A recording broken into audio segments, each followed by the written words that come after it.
السلام عليكم ورحمة الله تعالى وبركاته. مرحبا بكم اليوم معنا في فيديو جديد ووصفة جديدة.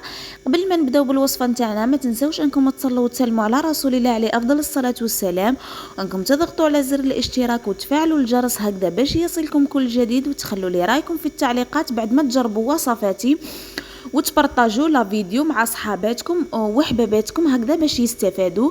اليوم حبيت نشارككم بهذا الموسكوتشو بذوق الشوكولا.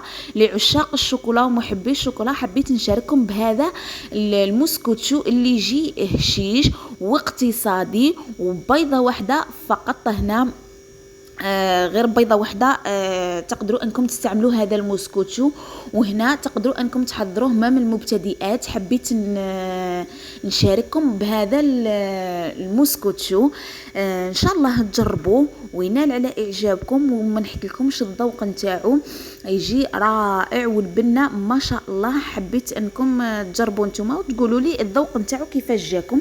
نبداو بالوصفه نتاعنا بلا ما نطولها عليكم. نبداو بالوصفه نتاعنا. في ريسيبيو حطيت حبه بيض كما قلت لكم بلي راه هذا الموسكوتشو بيضه واحده فقط.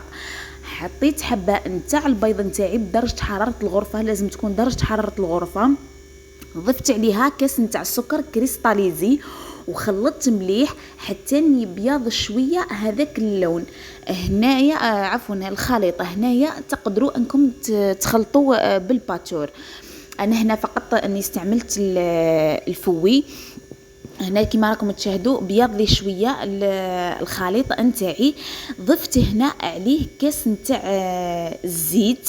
هنايا هنا الكاس اللي يرفد 220 مليلتر. ضفت عليه كاس تاع الزيت وخلطت مليح حتى نسجم هذاك الخليط، حتى دخل هذاك الزيت مع السكر والبيضه. ضفت عليهم هنايا كاس نتاع الحليب.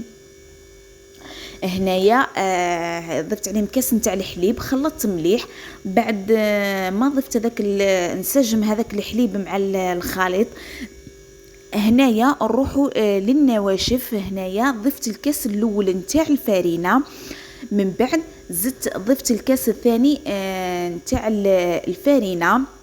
هذا الكاس الثاني لانه الكاس الاول كنت ضفته، وهذا الكاس الثاني.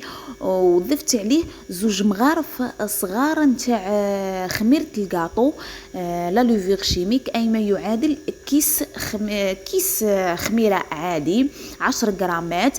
من بعد ضفت عليهم 2 مغارف كبار كاكاو. هنا لازم الكاكاو يكون نوعيه جيده. هنا درت الكاكاو البني ماشي المر، كما هنا تقدروا انكم تستعملوا المر هنا على حساب الذوق واش تحبوا انتوما. بعدها خلطت هذا الخليط نتاعي. هنايا نسيت ما قلت لكمش بلي راني ضفت رشه نتاع ملح. هذه تدبيره من تدابيري. انا نحب في اي وصفه كانت نتاع الحلويات نحب اني نضيف القرصه نتاع الملح. هنايا خلطت مليح الخليط نتاعي. من بعد جبت البلا نتاع الموسكوتشو او صينيه تاع الموسكوتشو. هنا تقدروا تستعملوا اي صينيه تحبوها انتوما، اول كانت متواجده عندكم في البيت. انا هنايا استعملت هذه صينيه زمان، موسكوتشو تاع زمان. دهنتها بشويه نتاع الزبده ورشيت عليها شويه نتاع فارينه هكذا باش ما يلصق ليش المول نتاعي، عفوا باش ما تلصقليش الكيكه نتاعي. هنايا نجول الفرن. انايا شعلت الفرن نتاعي على درجه حراره 180. هنايا كل وحده والفرن نتاعها، كل وحده تعرف الفرن نتاعها. هنايا فقط كي تدخلوا الموس وتصيبوه ناشف، تخرجوه تصيبوه ناشف. هنايا تعرفوا بلي راه الموسكوتشو نتاعكم طاب. هنايا ما نقدرش نحدد لكم الوقت شحال نقولوا حنا يجي. راح ندخلو هنايا للفرن بعد ما طاب لي. شوفوا هنايا كيفاش تشقق. هنا لازم يتشقق لانه فيه خميره الكاطو. شوفوا هنايا راح نحو من المول نخليه يبرد تماما. ومن بعد نحو من المول هكذا باش ما يتكسر ليش. لازم ما تنحوش وهو سخون، كان تنحوه وهو سخون راح يفسد لكم وراح يتكسر وما يتنحش كيما هكذا. انا هنا خليته حتى نبرد. من بعد نروحوا للتزيين نتاعنا. هنا التزيين اختياري، كل وحده كيفاش تحب تزين المسكوتشو نتاعها. هنايا انا هنايا ذوبت شوكولا عادي في حمام مائي، ضفت لها 2 مغارف كبار نتاع الحليب وخلطت مليح حتى ذابت لي هذيك الشوكولا. من بعد زينت المسكوتشو نتاعي كما راكم تشوفوا في لا فيديو، راني نزين فيه هنايا كما راكم تشاهدوا.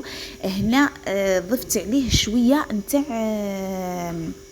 هنايا كملت التزيين نتاعي بنوات كوكو اللي هو جوز الهند، لانه يتماشى بزاف مع الشوكولا ويجي المذاق نتاعو يشهي. هذه الوصفة نتاعنا لنهار اليوم اللي كانت هي موسكوتشو لعشاق الشوكولا ومحبي الشوكولا. حبيت اني نشارككم بهذه الوصفه. جربوها وما كنتش رايحين تندموا، وخلوا لي رايكم في التعليقات وقولوا لي كيفاش جاكم هذا المسكوتشو، ولا نجح لكم ولا ما نجح لكم. شوفوا هنا راني نزين فيه بنواد كوكو.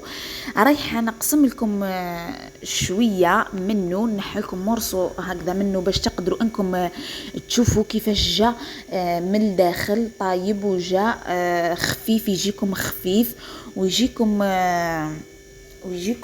هشيش شغل اسفنجه. نتمنى انه المبتدئات انهم يجربوا ويقولوا لي رايهم، يعطوني رايهم في التعليقات، يقولوا لي واش رايكم في الموسكوتشو اللي بارطاجيته معكم لنهار اليوم. هنا راح نقسم لكم منه وتشوفوه كيفاش جاء هشيش رائع.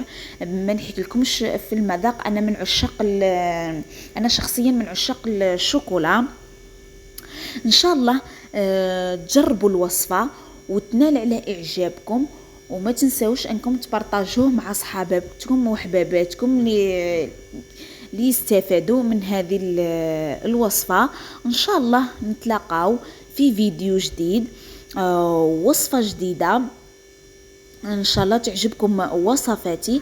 نتلاقاو في فيديو جديد ووصفه جديده، وراح نخليكم تتمتعوا بهذا المنظر. والى اللقاء.